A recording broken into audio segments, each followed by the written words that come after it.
I think we should just have this be an open forum that, we can just, you, me, Spiritual can just ask questions about fish, about general aquarium husbandry, and we'll get some answers. It sounds wonderful, and then guys. we can unmute people. If anyone says anything racist or anything inappropriate, we will ban them on site and not unban them for 6 months. Yes, that. Forever. You put someone for lions? What? Wait, Okay. everyone, shut. Brits has a question. This is important. Yeah, why the fuck am I here? Probably because you came I don't here. know. Why the fuck? We just, we like to have some women in the chat for diversity. Brits, I You don't have have a any beautiful Oreo. gamer girl up above me. I don't have My Oreo. name is Sarah. I'm sorry. Nice to meet you. Sarah's Oh my only God, my pretending. name is Sierra. That is so Your name is what? Shut the fuck Sierra. I used to work with Sierra. It's like a black girl name. Shit, maybe we know each other. I'm 7% black. Did you know that? I'm like 0%. Shut the fuck up. Shut up. I'm asking you to send me some mommy milker pics right now. How do I report this? Wait. Who is that? How do we report you saying Being a merciful fucker and leave us stop being offended. I can send milkies. No, Sarah, do not send your milkies. Why not? I like how much Okay, this was supposed Brendan. to be just me. I need milk for my cereal. Please send pictures right now. need. You think that this fucking raisin grand shit is gonna fill itself up with fucking milk? No. He actually said Raisin Bran. Yeah, he did. Bro, I fuck with I some had, With Raisin Bran. You got a problem with Raisin Bran? What are those wheat squares covered in frosting? Weetabix? Oh, dude, mini wheats. Mini wheats. Mini wheats. Yeah. I'm gonna be real with you guys. I fuck with some mini wheats. Mini wheats pretty good. Yeah? So, you know what you should do, Brendan? You should just mute everyone, start the podcast, and then you should unmute people periodically. You mean Brendan? Get So input on stuff, you guys want me to server mute everyone? and Yeah, then don't unmute people mute selectively to keep them. the. Okay. Yeah, I mean, don't mute me, you Except for fucking. me faggot, fucking but- I don't even think I can mute you. Oh, I can. Just kidding, I would never do that to you. Wow. You can't mute me, haha. You can mute me. Guffy, Monkey sounds, monkey sounds. Guffy thinks I can't mute him. Hey, Brendan, can I be a co-host? Can you be the co-host? Yeah, you can be the host. I'm just the film crew. Hey, I like your voice. You have a really Thanks. thunderous and just Monkey sounds, monkey sounds. Shut the fuck up. So I think you'd be a good host. I can co-host though. I'll back you up, homie. Okay, Monkey sounds. Brennan. Get the fuck out of here. No, please.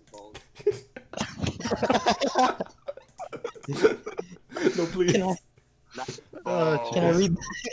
Can I read the please, Scubba balls. post? Okay. Everyone, shut the fuck up. Okay. Yes. Okay. All right. So, someone do an intro. I like men. Brendan, I'd say that Well, works. how about you mute everyone you don't want What are you talking during doing? your intro? Okay. Okay. Gravity. Snick's just gonna keep saying the N word. Maybe don't ever unmute him. I don't think Pert has talked once. So, did he really? Who the fuck just left to try to get unserver muted? That's not how it works. Banning. Okay, Funk's banned. fine. Sarah. Actually, no. Sarah's not gonna talk. Whatever. excuse me? Wait, who the fuck is Zhang? Nick Zhang. It's not Nick Zhang. It's Nick Don't let Zhang. the It's retard- tiny man. You tiny can't just man. yell your name in podcasts and expect me to know what that means. Sorry. We need an Go. I don't fucking know how to start this thing, guys. Last time it just started with. Hello, la- fish heads. Welcome no, to the no, TC no. podcast. Started with the cough. Yeah, okay. Someone cough. First thing you need to do, Brendan, is decide what you want to talk about for your first topic. What are you? Our first topic was supposed to be Ghuffy raging about tanks, but the fucking audio thing didn't work. So I guess. And our- you also gotta mute everyone but the people you currently want to be hearing, Okay. and then Yeah, it's gotta periodically be unmute like them, an Okay. so that you don't have incoherent bullshit all the time. Okay, so. Monkey sounds. Okay, that needs to stop. It needs to stop. Okay, I'll keep. I'm fucking Chinese, bitch. Fuck. Who the fuck did? Who did it? Who did what? Oh fuck! Now I can't start. You're Fucking back. banned me. Who did? Well, you're back, so who cares? Hang on. Can you just hold on a sec? Okay, there we go. It wasn't me. I was playing COD. Banned for homophobia. Oh, they just left. Okay. They just. Okay. All right. Okay. Donut. Okay. Blessed. I'll leave you unmuted because or sorry, Travis. I'll leave you unmuted because I trust you. Okay. Why don't you introduce? You can call me Oscar too. Oscar. Okay. Or Travis. I Travis, just think Travis would be a cool name to have. You know. Fucking Was it? What are some no, famous Aaron. Travises? Funk. There's gotta be some cool ones. Okay. Funk. Why don't you introduce the podcast? I don't know how. What do I do? I don't know. Sorry, just- man. I have bad anxiety now. Dude, we just introduced it. Look, it's already done. Yeah, we just did it. Hey guys, welcome to Yeah. the TCC podcast. We're gonna be yeah.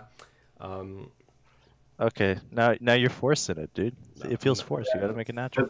That sounded pretty forced. I'm not gonna lie. That was. Yeah, don't. It Okay, can't feel forced, man. It just needs to come from your soul. Today. Fuck Okay. Okay. Hang on. I got this.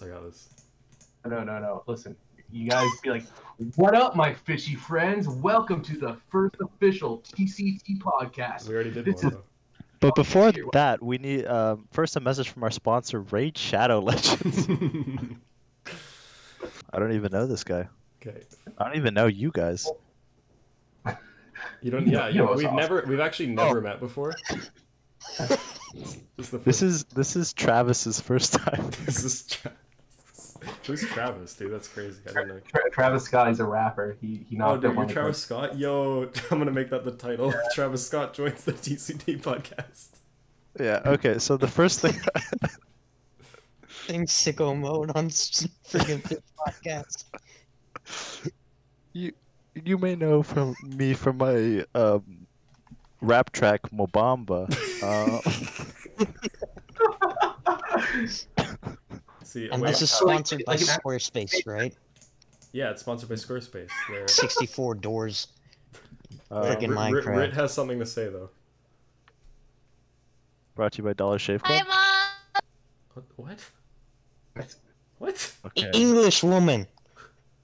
I feel like Are you- everything they say they think is funny, but like Mama. no one laughs. Hey, Aw. hey, Ritz, put your boyfriend on. Saying hi to my mom. Hey, Your Jacob. boyfriend.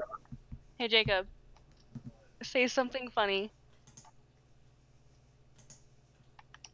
Jacob, what's You're your right. opinion on the situation in Syria? Jacob, I will beat the absolute. Okay, wait. Good enough. Good enough. Okay, wait, hold on. Jacob, how do you feel about what's going on in Syria right now? Here, Jacob, can you like give him the headset? He said something about Jacob, more drone read strikes. louder. It sounds like he stands with Israel. No, he said Obama was right. Nuke him. That's kind of racist, bro. Yeah, that is kind of racist. Can I Yeah. talk to Jacob, Yeah, please? Yeah, I think that's racist against white people for liking Obama. Hey, Jacob, can you come here for a second? They want to talk Yeah, to you. let me talk to Jacob real quick. He's playing a league game. He's playing a league. Ooh, this He like said- that's he said, "Wait till I die." Okay, so about 10 seconds, cool. Boom. Did you just try to Yeah. roast this gamer? Yeah, I did. Kurt, get in the voice chat. Stop being a Whoa, fucking. hold on. Are you saying my boyfriend sounds like... Look, you can make fun of me. You can call Yeah, me because he fat fucking ginger. does. You sound. Okay, so let's continue without women.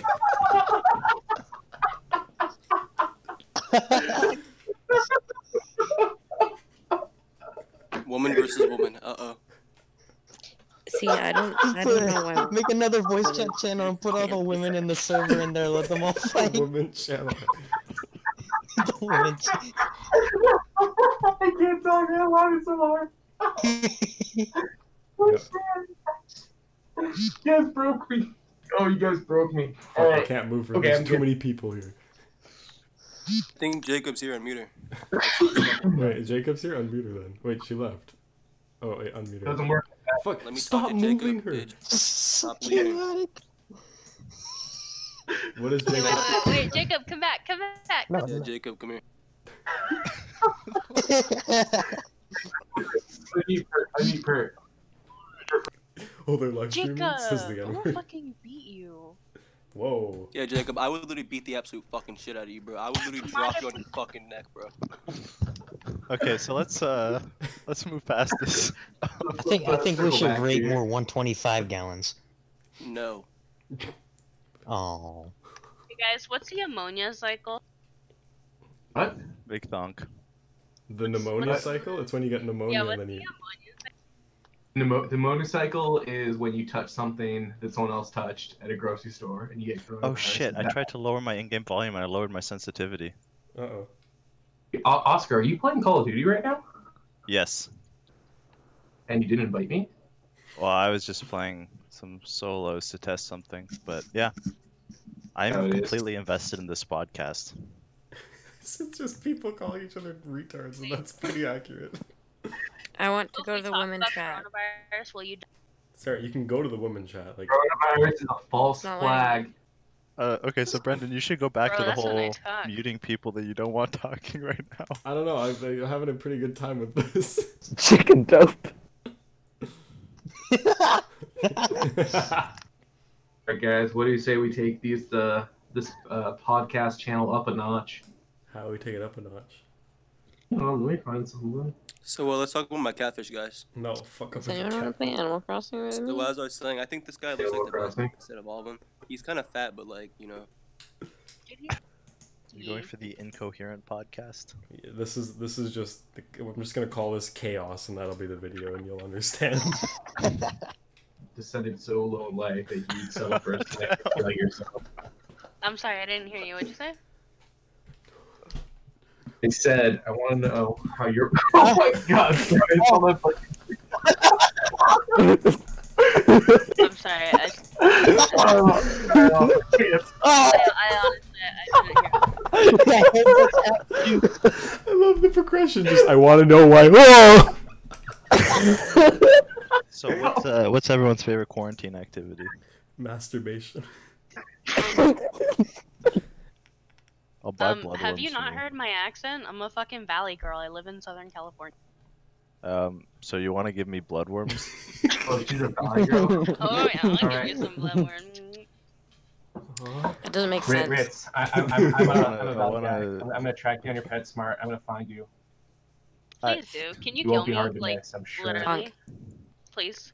I'll But pay you. Okay, so I server muted all of you because I seriously want the bloodworms. Wait, but you server muted the provider of bloodworms. Because I'm not asking a fucking question. Bring them to me. Bring the worms. why would you want bloodworms? Bloodworms are so gross. Like Yeah. they're the Yeah, nastiest that's why I shit. like them.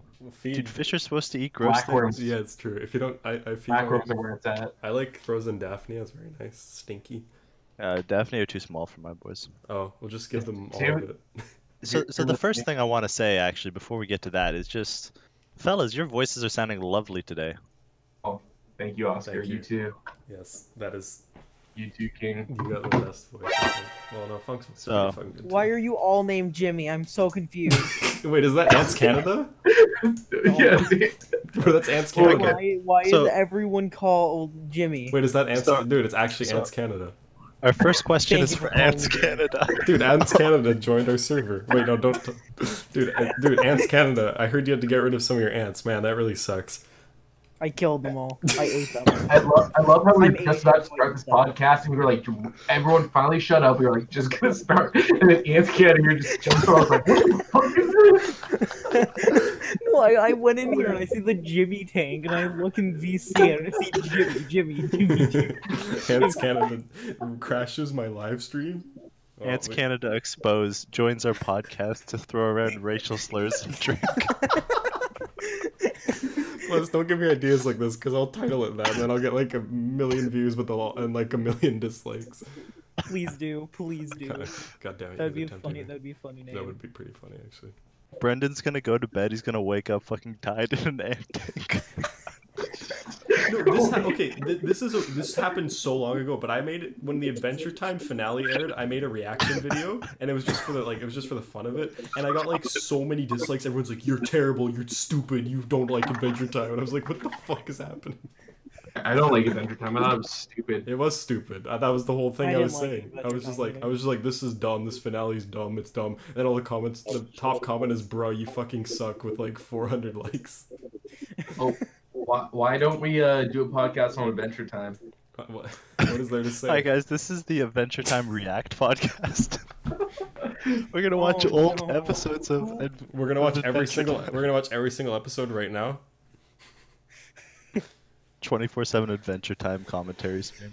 All right, Corey, you're getting muted. Includes We're trying to be professional here. Includes There we go. sleeping. Includes sleeping. Just join the Fish for Thought call and then start doing our podcast there. Join the Fish for Thought. Like completely ignore them. Just be like, "Hey guys, we are yep, we're fish keeping here. Anyone got any This questions?" is the Community Take official podcast. Join their call and ask for Ants Canada. Where is Ants Canada? Are you seriously watching porn by yourself?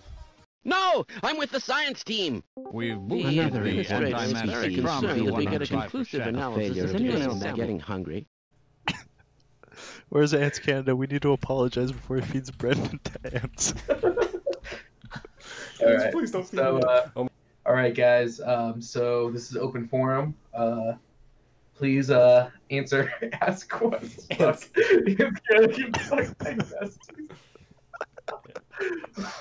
Someone ask a fish question. All right. Funk will answer. Yeah, guys. Please, yeah. Well, this is a panel, okay? Anyone can chime in and talk. So please, guys, please ask Funk, Spiritual, Oscar. Anyone who wants to chime in, just let us know and we'll unmute you, just so it's not absolute chaos. And Okay, wait. all right. Fun time. Okay. Question. Yeah, we got our first question here. All right, at Jimmy. I'm Jimmy. Ocellaris clownfish, yes or no? Okay. So there are, as some of you may know, there are two species of Amphiurion clownfish that look very similar. Your kind of typical Nemo complex. You have the Ocellaris clown and the Percula clown. Ocellaris generally tend to live in Indonesia, Papua New Guinea, kind of more the northern half of the reef. Perculas tend to dominate more like the east end of Papua New Guinea and northern Australia. To tell them apart, the easiest way, just because clownfish nowadays are so absolutely smashed inbred and all these wacky designer variants, I'm sure Spiritual will put into the podcast. The easiest way to tell, Perculas have red eyes, Ocellaris have black. But in my experience, Ocellaris have been so domesticated the last few decades.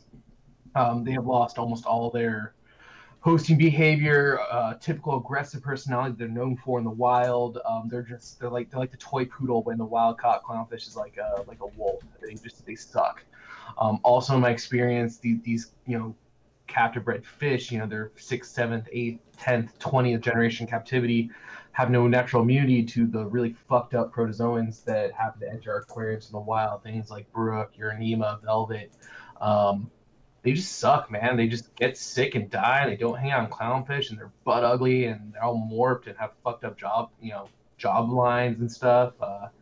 Anyway, and that's actually one thing I look a lot into. Yes. In my work is that when you domesticate a lot of those species, you're creating large colonies from a very small group of individuals, and it's going to lead to very little genetic variation, which in every single case, always, we've seen it hundreds of times, leads to terrible disease resistance, terrible resistance to pathogens, and it's honestly terrible for the species. You see this with a lot of domesticated fish species. And to speak to that, Oscar, you can also see it in a Ghuffy's family tree as well. Wait. Okay, he wants Fun Time. Yeah. Fun Time wants to chime in. Yeah, I have some input on the thing with the small populations starting large populations. Like with some of the Neolamprologus species from Lake Tanganyika, the way they form colonies is it just starts with one large breeding female and then her mate, and then they form nuclear families from there. What do you think about those closed sort of small populations that start from that, like naturally? Well, naturally, a lot of those small populations are going to eventually disperse and interact with other small populations, right? Oh, yeah, yeah. So naturally, one way or another, genetic variations can be created, and if there isn't, a lot of those species will end up dying out. Right. Yeah, I forgot to think about that part. When you get it with a lot of these cichlids, a lot of them just die out. A lot of these different morphs or populations with no variation. But then when you go back to captive bred populations where we're artificially selecting to live, we pretty much have these populations that are extremely unhealthy, would never survive in a wild environment. Yeah, because that's us selecting for things we want, not what the animal needs to survive naturally. That would have been like things that would have been weeded out by predation and all that. Yeah, the large humps on flower horns, the absurd fins on betas. Clownfish. Yeah. That's why all my swordtails are clownfish. retarded, because they just interbreed infinitely. Yeah, so And, that's gonna be the clownfish conversation. That's not how clownfish. They don't form nuclear families like that, so to speak. They they're pelagic spawners. They release their eggs. The fish take a planktonic stage for about they're called 30 days. Those fish will go miles in the ocean and be far away and breed with a completely different group of clownfish. So you don't even see that. It's exponentially worse in the marine hobby. But going back to the original question, wild-caught clownfish do exist. They are still imported. F1s from these are still imported. And I mean, if you've ever kept a wild collected pair of clownfish or wild collected group of clownfish, you can pull it off. The behavior is night and day, man. It's wild. They are, just have this awesome, hosting behavior, cool territorial pit bull personalities that clownfish are known for. That's really fun to watch, and they act natural.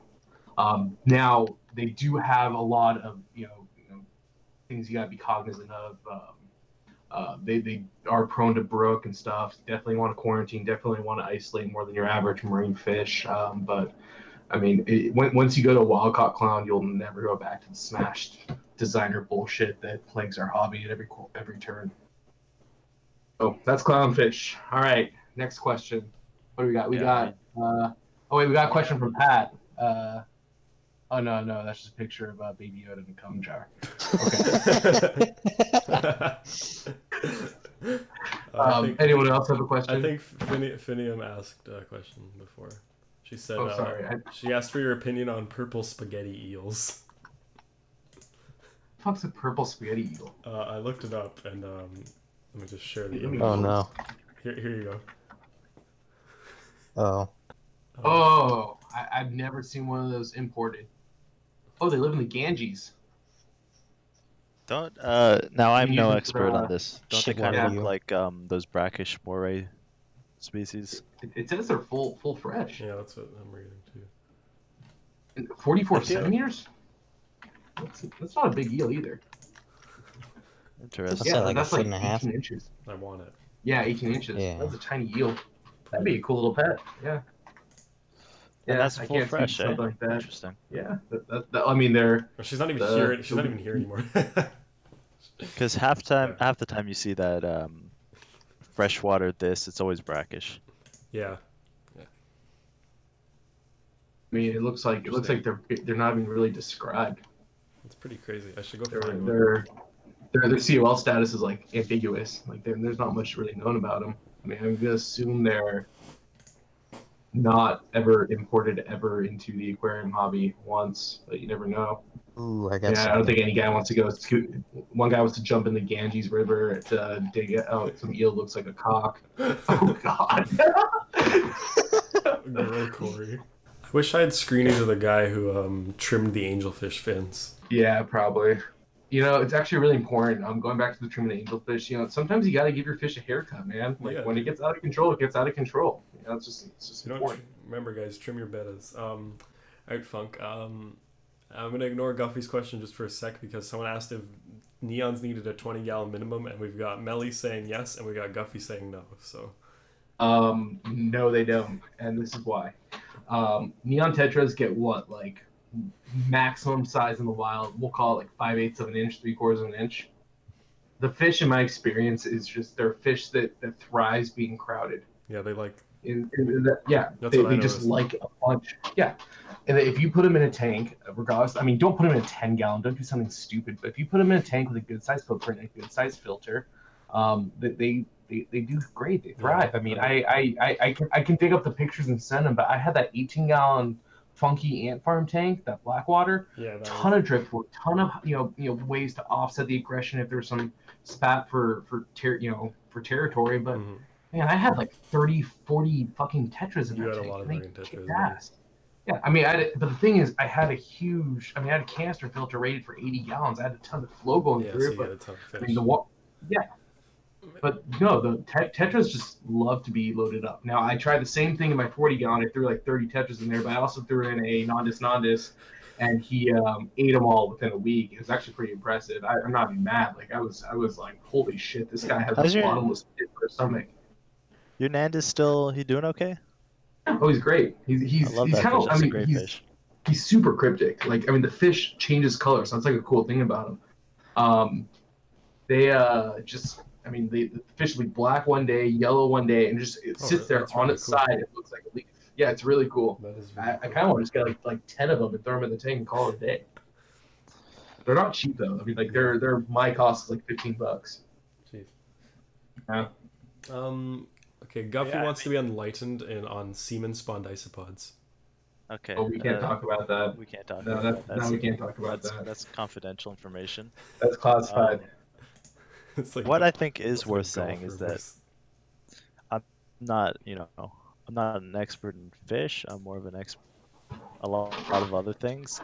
But it is interesting that a lot of these shallow water fish kind of find a comfort in confinement, or a lot of these schooling fish. Because generally, natural environment, you're going to find they're going to be in these massive schools that they'll use to avoid predation to feel safe.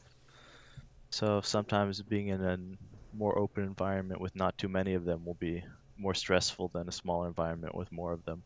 But that's not to say you should just dump 30 neons in 5 gallons because they'll die. That's dumb. But I definitely think when you got schooling fish like neons or Danios, a lot of these kind of schooling type fish, most important thing you want to look at is to make sure you have a number that makes them feel comfortable. Yeah. Like, okay, as someone who kept 9 neons in a 9-gallon, don't put them in a fucking tank like that. Yeah, I think a lot of people think I'm being a responsible fish keeper by putting 3 and 5 gallons or something like that. But that's honestly, that's terrible for them. No, I had, when I very first started, I only had 2 in my 9-gallon. And then one day I'm like, oh, I don't want to overstock it. And then I said, fuck it. I got like 9 more, and then I moved them to my 20, and now they're great. I mean, one of them has neon tetra disease, but it's been alive for 4 months like that somehow. So definitely, while we're saying you can probably do them in less than 20, we're definitely not saying overcrowd the shit out of a small tank or just something else that's stupid. I think my answer is actually, I think a minimum is, they need I changed my opinion on this. Yeah, you want a 15-20 gallon tank minimum for neon tetras, but you need to throw 10 to 15 in there at the same time. Yeah, 100%. Like don't just go and get a 10-gallon tank and throw 5 in there. They just don't. That's stupid. To not be crowded. If you get a 20-gallon tank and throw 15 neon tetras in there minimum, and you will have a great looking tank. Or cardinal tetras, because neon tetras are kind of stupid. Yeah, neon tetras are kind of stupid. I just have them. Yeah, you actually asked a good question, something I've been outspoken about and have a lot of opinions on. He asked me my opinions on dry rock for starting reef aquariums. Dry rock, for the brainlets that don't know anything about saltwater tank, is using dry rocks, typically calcium carbonate based, limestone based rock to start a reef tank. Now, reef tanks came into existence. Saltwater's only been in a hobby since the 70s. Back then, people had very sterile tanks with undergravel filters. They put fish in there. Most of the fish would die. You'd get lucky, and you'd have plastic corals, and you kind of have this tacky traditional saltwater tank with colorful fish.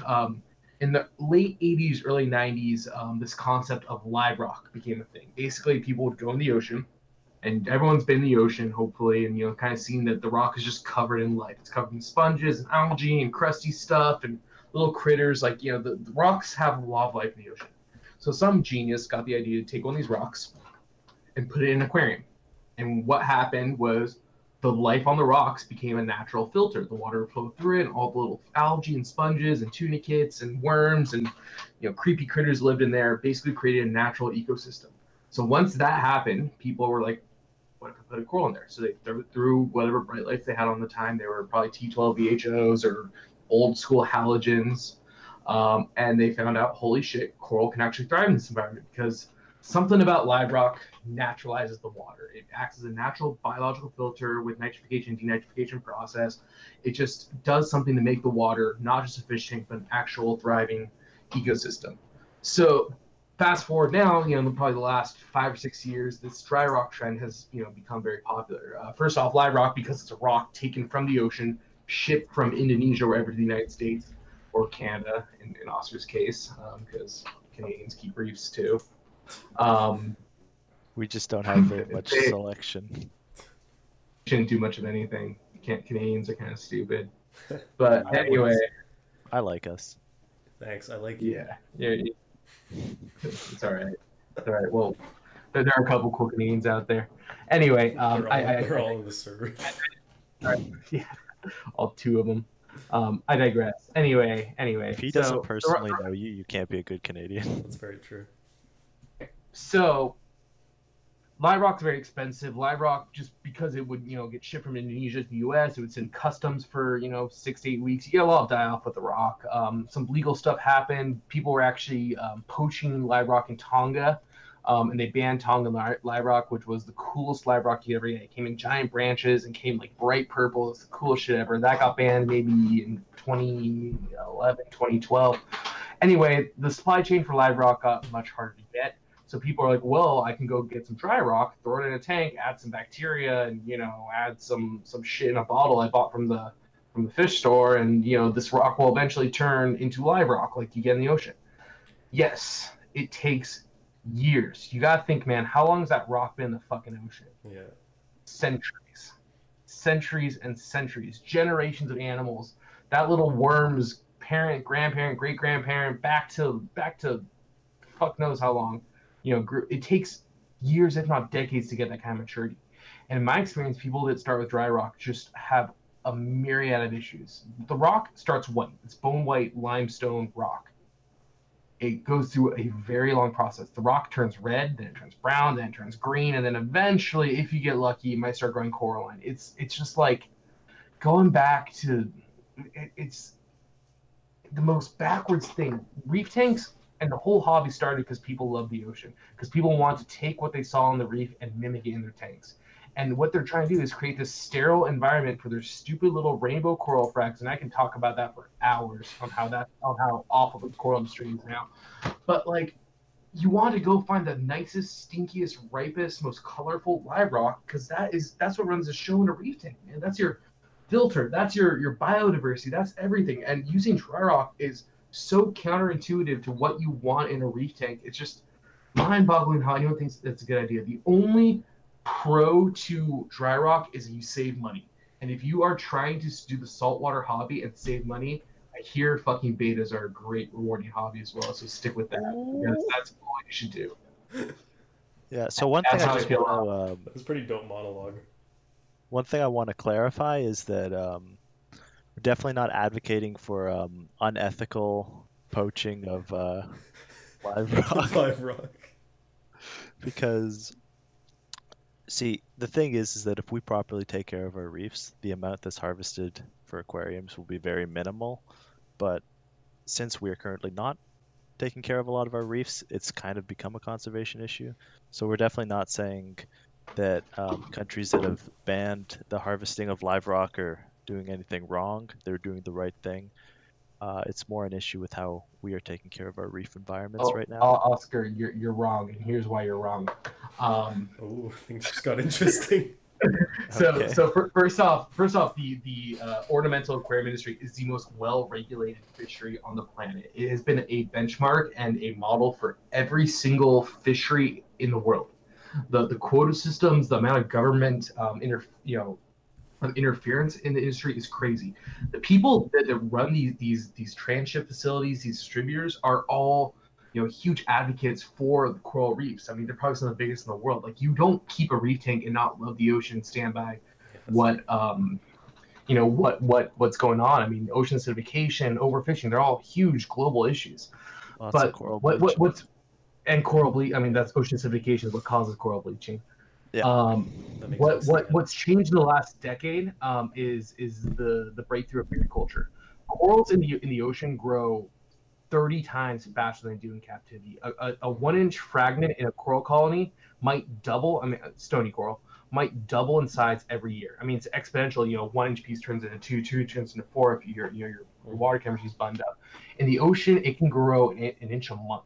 I mean, it's crazy. So what these transship facilities have done is this thing called mariculture. They basically set up flats in the ocean. They go and collect a mother colony, and they grow colonies in the ocean. They basically make live rock, and they stick it in the ocean. If you're gonna take dry rock, what's the fastest way to inoculate?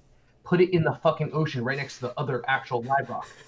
And that's what they do. Most live rock, most coral nowadays has been is all maricultured. It's farmed specifically for, and it's not. I mean, how many reef tanks are there? I'd say of the aquarium hobby, maybe 1% is saltwater hobbies. Of that 1%, maybe half of 1% is reefer. Like, we're in a bubble here just because we're in an aquarium Discord channel. But I mean, I've worked in corporate pet stores. I've worked for fish stores. 90% of the people come into freshwater. It's a niche hobby. It's not like we're going out and plundering the oceans like China is with tuna or whaling or anything like that. It's a very strict, well-regulated industry. It's an industry that has gone away from actually harming the physical reef and going to growing the stuff in the ocean. So it's still wild collected, but it's wild collected and farmed with the sole purpose of being in captivity. And on top of that, with the state of the ocean, just like you said, and yes, the reefs are fucked. There's no game behind that.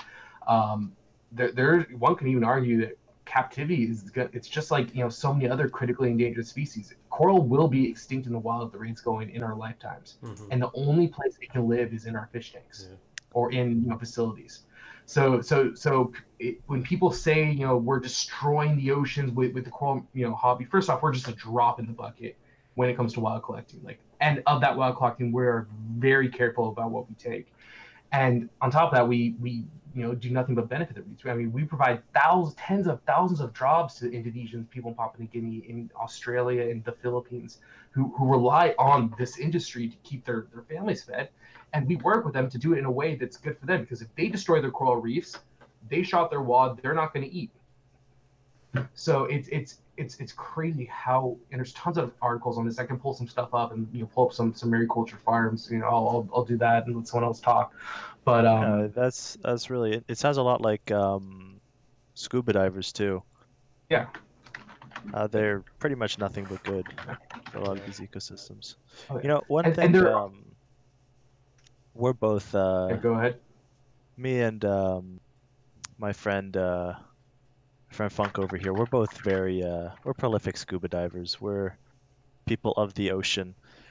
Where's the healthiest reefs you have seen? I haven't dove Indo-Pacific as much as I want. I mean, I've really only been to Tahiti and Maria over there, but I mean, you gotta think too, reefs are different everywhere in the world. Like, for example, the Caribbean, which is where I do most of my diving, it's cheap, it's easy to get to, it's beautiful, shore diving's phenomenal. And same for me, So the Caribbean went through a mass coral bleaching event. I think it was in the 80s or 90s. A cropper elkhorn, which is a very prominent staple. There were a couple other cropper species from Caribbean were almost wiped out just due to circumstances and issues with climate. I don't even think they know exactly what happened. But when you look at the coral reefs in the Caribbean, you see animals that you don't see anywhere else in the world, mostly photosynthetic gorgonians. They make up the variety of the bulk of the coral, I'm going to say flora, just call it, kind of generalize here. It's what makes the most of it. And gorgonians are a coral I keep a ton of at home. They're probably one of my favorite corals. Just after I've kept everything, I've just always come back to the photosynthetic gorgonian because they grow vertical. They take up a lot of negative space. but these things are just indestructible. They're filter feeders, stunning animals, beautiful colors, just awesome interaction with the polyps. They're filter feeds, so you can actually sit there and stare at the polyps, grabbing stuff out of the water column. But yeah, when you've seen how these things take over is that, when the cropper kind of shrunk back, it's still there, just not in the presence it used to be. It's stunning. My experiences diving in the Indo-Pacific, Moorea, where I did a lot of my diving, I probably went about 15, 20 dives there. Got hit with some not necessarily man-made issues, but they got beat pretty hard by a hurricane, and the entire reef was ripped to shreds. Jeez. And then the year after that, they actually had a crown of thorns starfish outbreak. Oh no! Oh, those are the worst. Yeah. Oh man, they basically said kill as many as you want. We don't care. It's pretty fun. When you stab them, they bleed orange. It's like some Starship Trooper shit. I shit you not, you stab them and like they have bright orange blood. I got really drunk and threw it at my sister. It was funny. I did that with lionfish actually. Oh. Yeah, lionfish, they will give you a spear gun. There's no license. There's a video of a guy shooting them. I love that video. Yeah. One day maybe I'll get you a video of that. But yeah, kind of one of the reasons I was asking is that I've dove a few places in the Caribbean, and there's some places where it's just night and day. I was in Bonaire, Klein Bonaire, and my God, the reefs were never ending. They were some of the most beautiful reefs I've ever seen. And then I was in Key Largo, Florida. Man, I don't know if you can count those as reefs anymore. Now, of course, needs to be noted that Key Largo gets hit hard by the hurricanes, but it'd been a long time since there had been a hurricane there, and it was horrific. Not to say the diving was bad. There was still, if you like barracuda, some of the biggest barracuda I've seen and stuff like that, but the reefs were horrific. Well, you gotta think too. A country like Bonaire their entire industry is tourism, especially diving. I think there's some surfing there, if I remember right. It's all divers there, really. Yeah, they don't export any animals into the industry. I know that for sure, which sucks because I think on the north half of Bonaire is the only place to find aberrant holocanthus angels and some of the rare queens that come in weird colors. But they protect the reefs. And a place like the Florida Keys, I mean, we all know the running jokes about Florida. They're not the sharpest state in the union.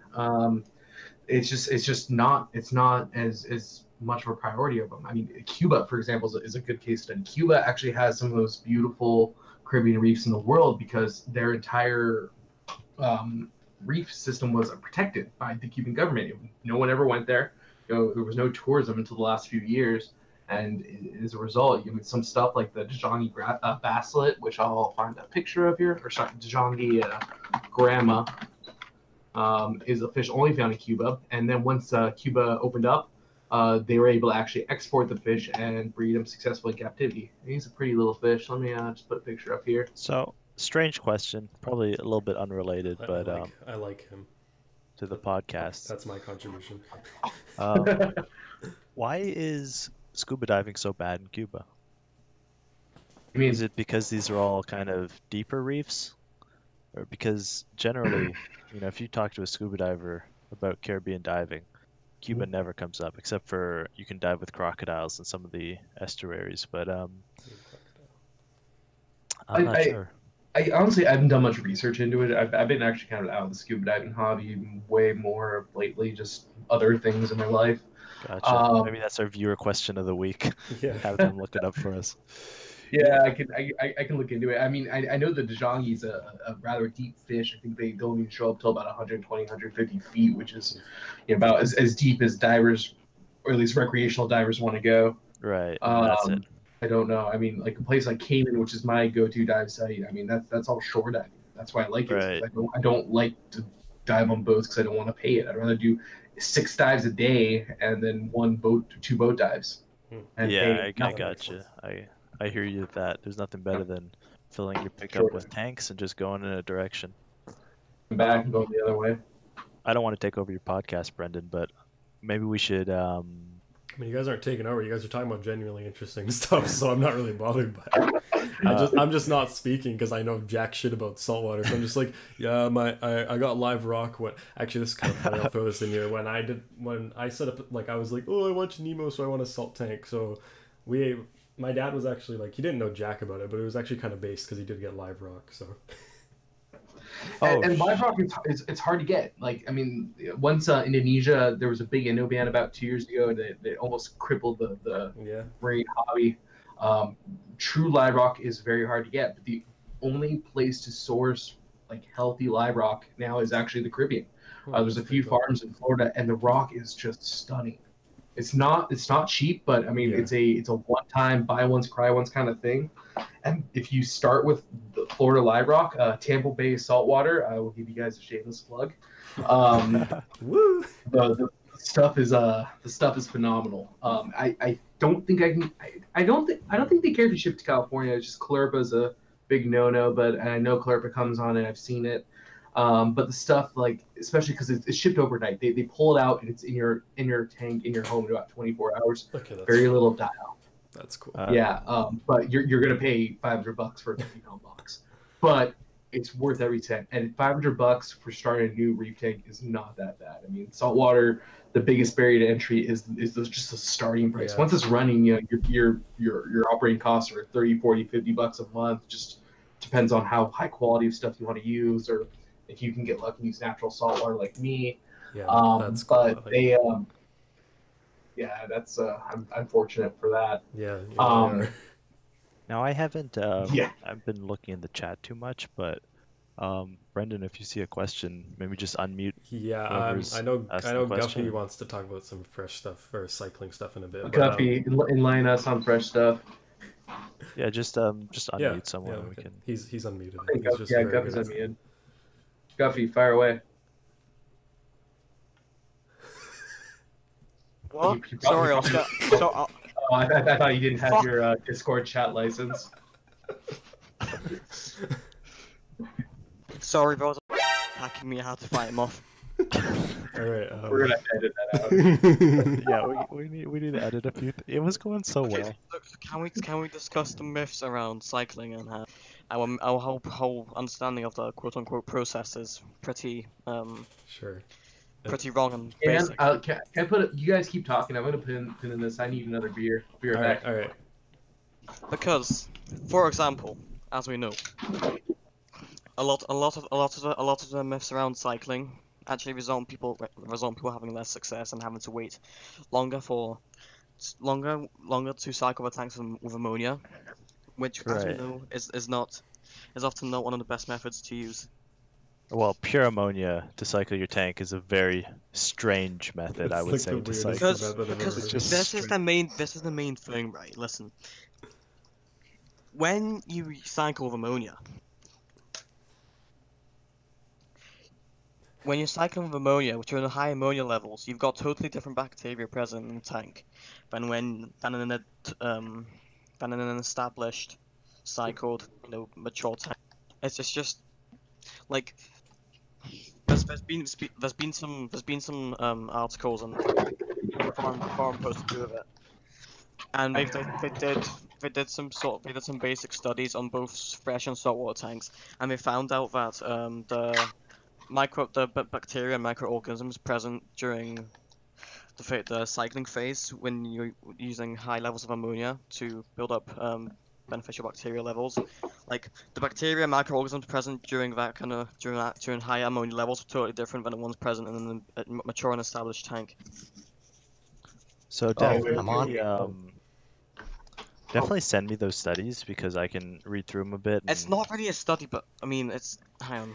Because it's fine. Right, hang on. Look, we're talking about cycling pure ammonia. Did on a forum? I mean, definitely just send me them for. No. I'll read them for next podcast, just because I don't want to talk about something that I don't know 100%. Yeah. I don't want to say something that I don't know. I definitely. I will say people who have a tank set up and then cycle another one, it just seems like a waste of time. Like when I set up my Blackwater, I literally took the filter off my wallstead and put it on there. It was good to go the next day. Okay, but hang on. Squeeze out a sponge into the... Yeah, literally. I don't even do that. Wait, I truly don't believe in the hard cycle. I think it's leads to so many issues down the road. It's not necessary. When people are telling me like, oh, I need to wait like 1, 2, 3, 5, 6 weeks. No, yeah, no, that's stupid. Cycle a tank. That's no, it's stupid. Now going back to saltwater, I'll talk about saltwater really briefly. The live rock, that whole live rock thing. The rock when you get it from the Indo-Pacific, it's been sitting in a box for 6 weeks wrapped in damp newspaper. That's how they ship it. You get a lot of die off. Yeah. And when you get a lot of die off, you will get a hard cycle. So when you use uncured live rock, yeah, you got to wait a couple weeks. You got to let the tank just chill out. But nowadays with the short supply chain, or you find a tank breakdown, which is always my #1 recommendation, is find someone on Craigslist or OfferUp or whatever internet marketplace you Canadians use. That's the best way to do it. But when I start a new tank, like a freshwater tank, I always overfilter my aquariums. My 40-gallon tank has a sump on it. They could probably run a 100-gallon, 150-gallon freshwater tank, no problem. Oh, that's pretty cool. So I start with a huge capacity for nitrification, and then once the water is clear, I introduce maybe 10% of my maximum bioload, 10% of what I want to do. So I set up my 40-gallon tank. 48 hours later, I add 10 small fish to it. And I don't feed them. I don't turn the lights on. I just let them sit in there, and I let them start freaking out, and I let them start pooping. I added a little bit of beneficial bacteria. Maybe after about 3 or 4 days, I'll change, like a 5-gallon bucket, do a 10-15% water change just in case there is a small ammonia spike. But you just add the fish, you feed them sparingly every other day, and you just let them naturally build a biological filter on their own. And I call it the soft cycle. You just add a little bit of fish, maybe like a little 10%, 20% of your maximum bioload every week, and you will mitigate the cycle every time. Now, what happens is everyone goes and gets a 10-gallon tank with a little Aquilon filter rated for 20 gallons max, and they add, and yes, if you add, even 20% of your bioloads, yeah, it's not gonna process properly. Yeah. But you gotta the secret to an aquarium is overfiltering. Filter. And you want a filter, in my opinion, recommended for 10 times your aquarium. They always, when they say it's rated up to 20 gallons, it's rated up to 10 gallons. When they say it's rated up to 50 gallons, it's rated up to 20 gallons.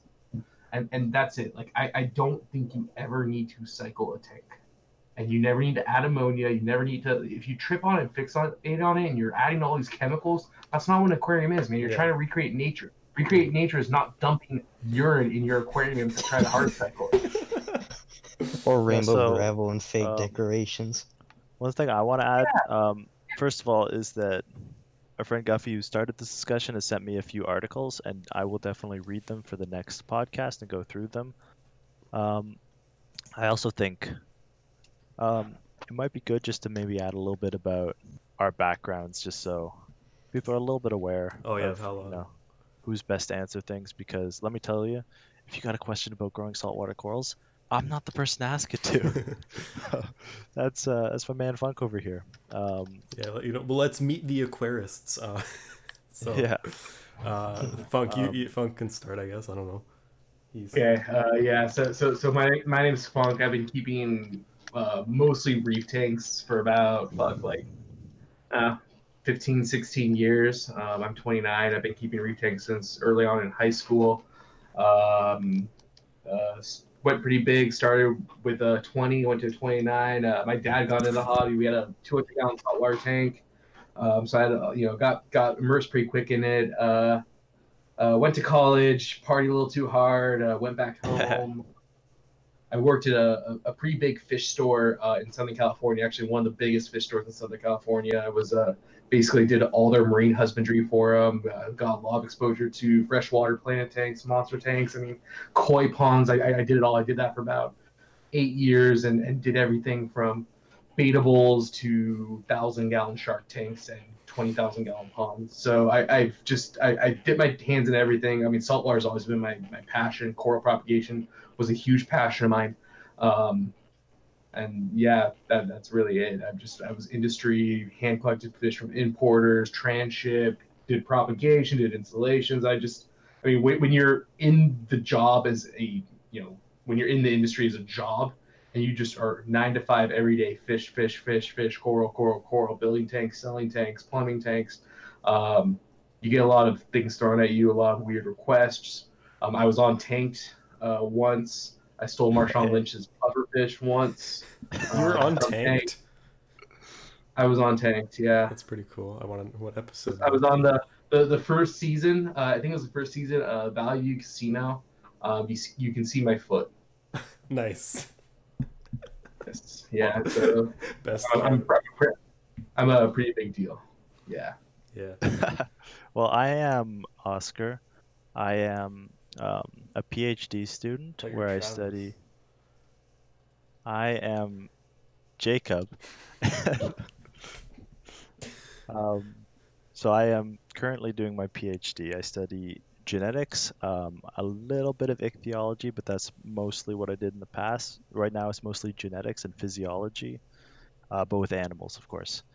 So I've done a lot of work looking at fish physiology, insect physiology, fish and insects. And Very nice. I keep freshwater tanks mostly. I like big freshwater tanks with fun fish. And a big thing with me is that I am not a fan in the slightest of inbred or bad genetics in fish. So a lot of my fish are more exotic and fish that are very similar to the wild types. I guess my one exception is that I do have a black ghost knife. They're a little bit messy with the genetics, but I will allow it. Large freshwater fish, genetics and physiology. That's my thing. And take it away, Brendan. Hey, I'm Brendan. I keep fresh because I suck. I've been keeping tanks for about it's been 3 years now, I guess. I'm kind of new to the hobby. I stumbled upon this group of people, and they've been kind of mostly Funk, been helping me through it ever since.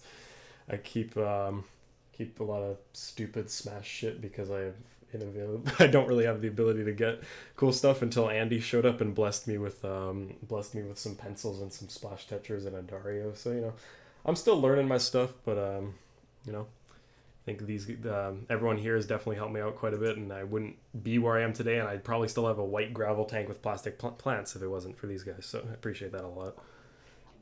Awesome. Should I do one or no? Sure. Yeah, go for it. No. Here. Okay. I'm fun times. I've been in the hobby pretty much since I could talk. Which is about, 13 years since I was 2. Okay, just leave the intro at that. Yeah, wait. I got My name's more. Fun Times. It's been 13 years since I was 2. I have a lot of fish. I think it's at 20 some species. I've kept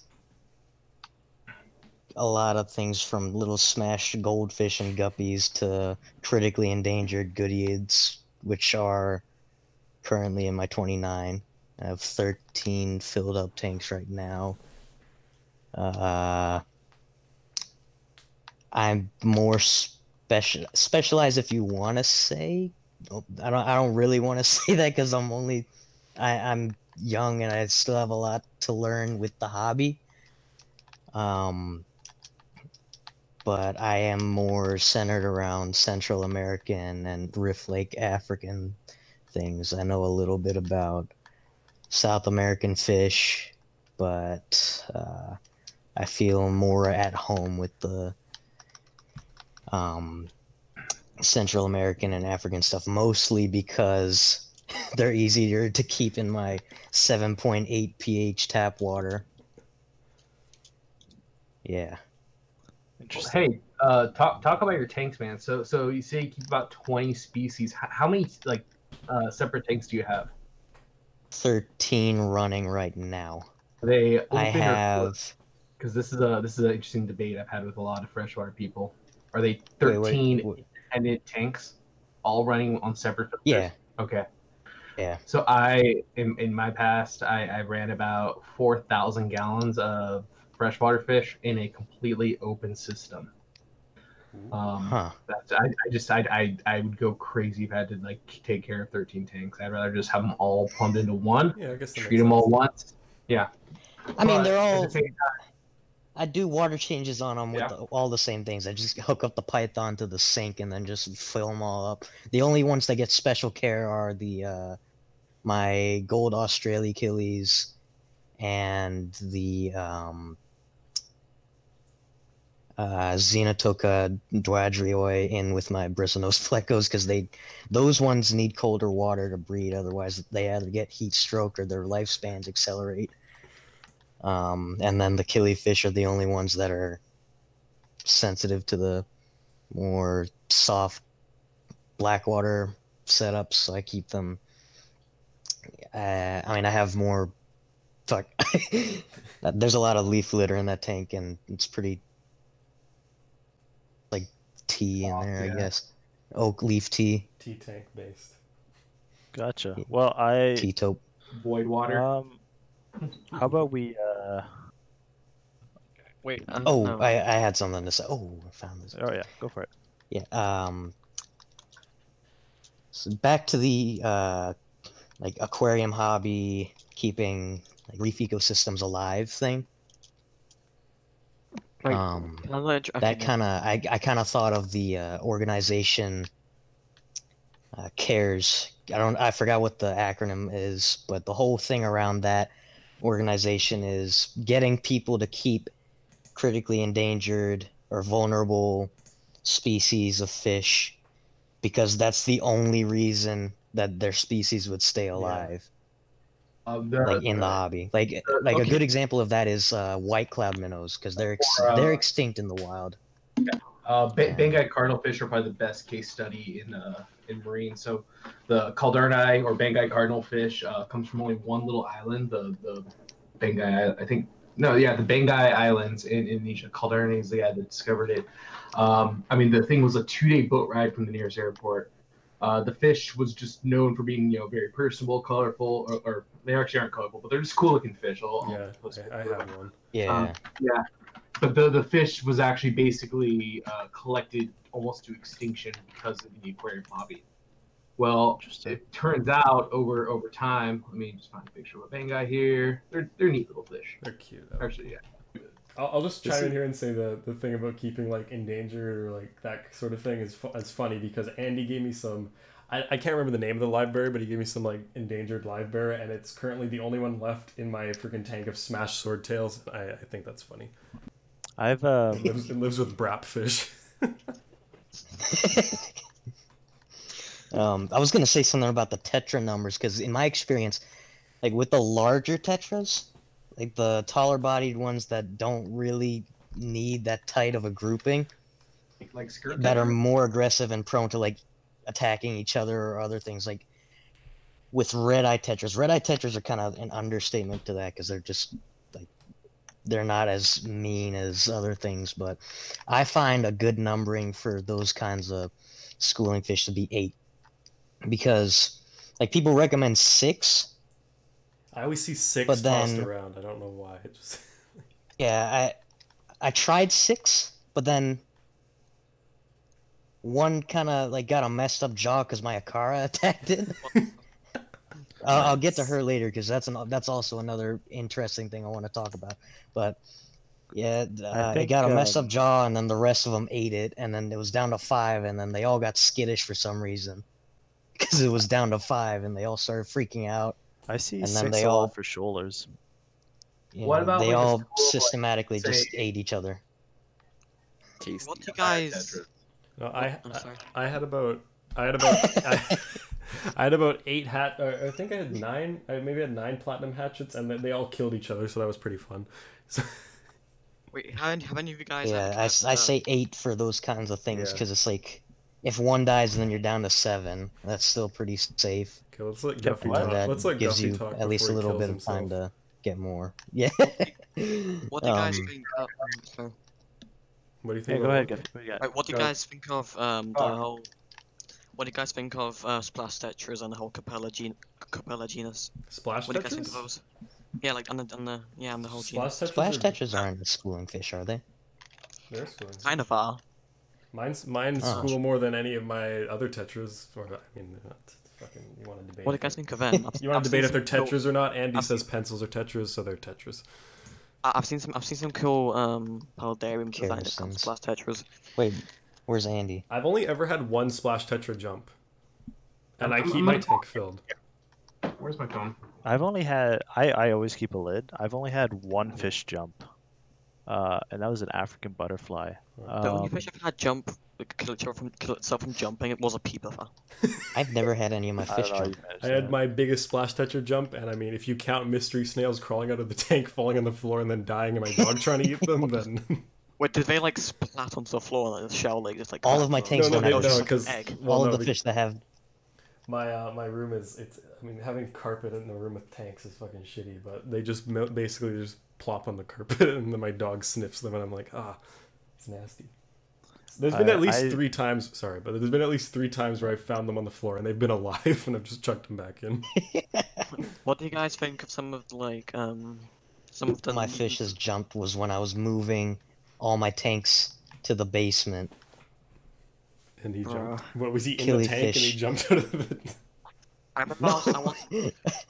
I had the killifish in cups while I was moving them, and then I was like, I better move these friggin' 10 gallons to the basement before the killifish decide to do anything funny. And I go to check on them to see if they're still in the cups. So I'm like, where's the male? Look, he's like flopping around by my feet on the carpet. So that was pretty fun. Like jumpy. All right. Yeah, killies are pretty jumpy. All right, well, let's switch to let's see what Ghuffy has to say here. Ghuffy, what you got? What were you saying? I forgot. Just carry on. Okay. Cuck. Okay. Yeah, no, the only time I've had a fish jump was an African butterfly fish. Yeah. And the thing with him was that I actually did have a lid. It's just the very back part where the filter intake was. Yeah. I had. You wanted to be a butterfly. What? You're just trying to tell your story just really quietly. You won't be a butterfly.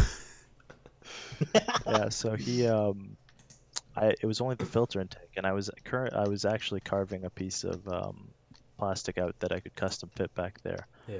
But in the meantime, to cover it while I was still doing that, because I was actually worried about the rope fish getting out because they're wiggly, they can get through small holes. I had set up National Geographic magazines all around to keep anything from jumping. Oh, that's so funny. And I had one hole in it. It was less than an inch in diameter. This tiny little hole, and this fucking butterfly fish jumps right through it, yeets himself. There's my one. Came true. I still think when I put a lid, when Andy gave me hatchets, I'm like, oh, they're gonna jump, so I put saran wrap over the tank. Well, I took it off later. None of the hatchets ever jumped, even in the space that was open, and all my fucking water lettuce melted. So definitely worth it. Rest in peace, that water lettuce. It'll come back.